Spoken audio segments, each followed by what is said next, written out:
Amis du jour, chalutations.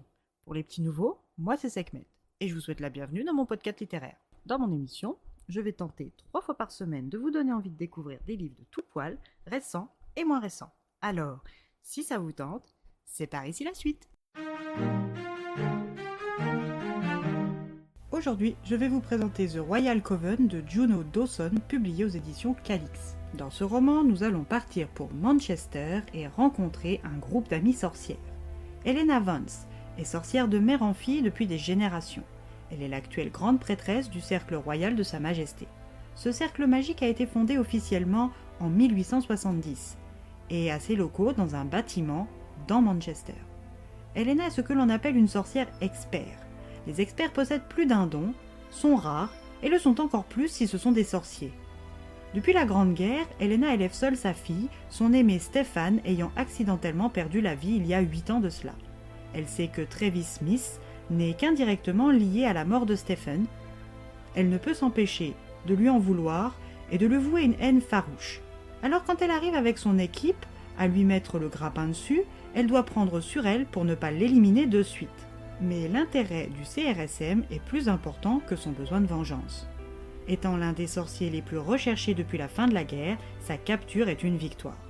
De son côté, l'une de ses amies d'adolescence, Niamh Kelly, exerce la médecine vétérinaire, en s'aidant de ses capacités de sentiente, experte de niveau 5. Elle est l'aînée de 3 petites minutes de Ciara, et comme Helena, elle pleure depuis 8 ans la perte de l'homme de sa vie, Chen Conrad, un ordinaire.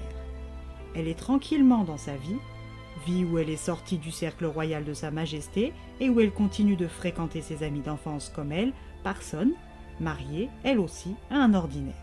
Elle lui a, contrairement à Niamh, toujours caché sa nature de sorcière. Quand elle a eu des enfants, elle a continué de mentir, en attendant de voir si son fils Milo ou sa fille Holly seraient comme elle ou définitivement comme leur père.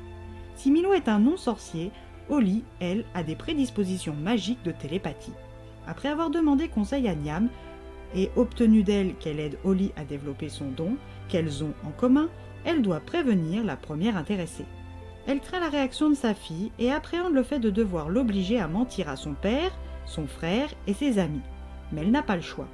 Elle qui n'a fait que donner un coup de main durant la guerre, qui ne s'est jamais engagée dans le cercle préférant mener une vie simple, remplie de plaisirs ordinaires, va voir sa vie et celle de sa vie changer. Si depuis la fin de la guerre, Niamh, elle et Helena sont restées amies malgré leur choix de vie tous différents, Léonie Jackman est la plus absente. Après les tragiques affrontements ayant coûté la vie à trop nombreuses sorcières, elle a préféré créer son propre cercle avec ses propres règles, valeurs et objectifs. Cette télépathe, créatrice du cercle Diaspora, est la sœur de Radley qui appartient au cercle de la Cabale. À cause de son cercle et du débauchage massif du cercle royal, déjà sous la direction d'Helena, les deux femmes sont en froid et ne communiquent presque plus. Léonie étant la première sorcière de sa lignée a toujours été différente des autres, et ce n'est pas sa compagne Shinara, télékinésiste, qui s'en plaint. Chacune va qu'à ses occupations quand Helena est informée de la présence d'un enfant dangereusement puissant dans une ville proche. Il pourrait même être l'enfant impur des prédictions des oracles, celui qui ouvrirait les portes de notre monde au Léviathan en personne, réduisant le monde en cendres.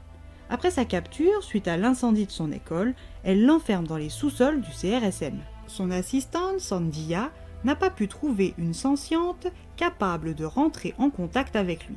Helena décide de faire appel à la seule qu'elle pense capable de changer les choses, Niamh.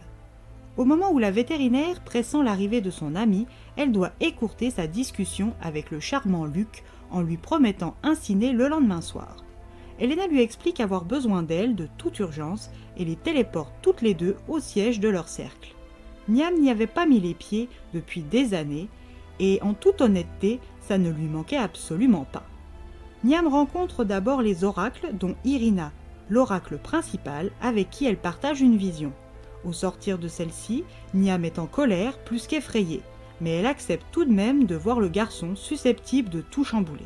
Après une longue descente dans les entrailles du bâtiment, elle voit une sorte de cage immergée avec à l'intérieur un gamin collé à un angle du plafond comme une araignée, avec tout qui l'évite dans la pièce. Elle ne perçoit que sa terreur extrême, comme avec les animaux qu'elle soigne. Elle finit par arriver à lui parler, même si lui reste silencieux. Après l'avoir apaisé, elle demande l'autorisation à le prendre sous son aile, en dehors de cette cage, et en dehors du cercle. Elena, bien que réticente, accepte tant elle a confiance en son amie et en ses capacités. Niam ramène chez elle cet enfant, surpuissant, possédant au moins 3 dons. C'est un télépathe, télékinésiste et un élémentaire. Elle veut le faire voir par la seule oracle en qui elle a confiance, Annie Devis, la mère de Elle. La première nuit de Théo a été mouvementée, et ce au sens littéral du terme. Niam avance et croit que la fille de son ami, Holly, va pouvoir l'aider lors de leur première leçon. Sa discussion avec Annie, sa première leçon avec les enfants, vont-elles être déterminantes? Va-t-elle pouvoir changer le destin? Le sort de son cercle, et peut-être celui des autres cercles, repose sur elle et ses capacités à aider Théo. En est-elle seulement capable? À vous de le découvrir en même temps qu'elle.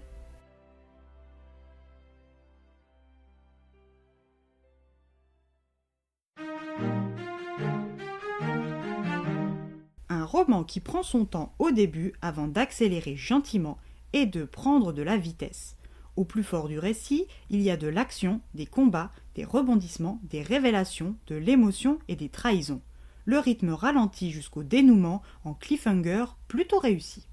Et bien voilà, j'en ai fini pour aujourd'hui. J'espère que cet épisode vous aura plu et vous aura donné des nouvelles idées de lecture.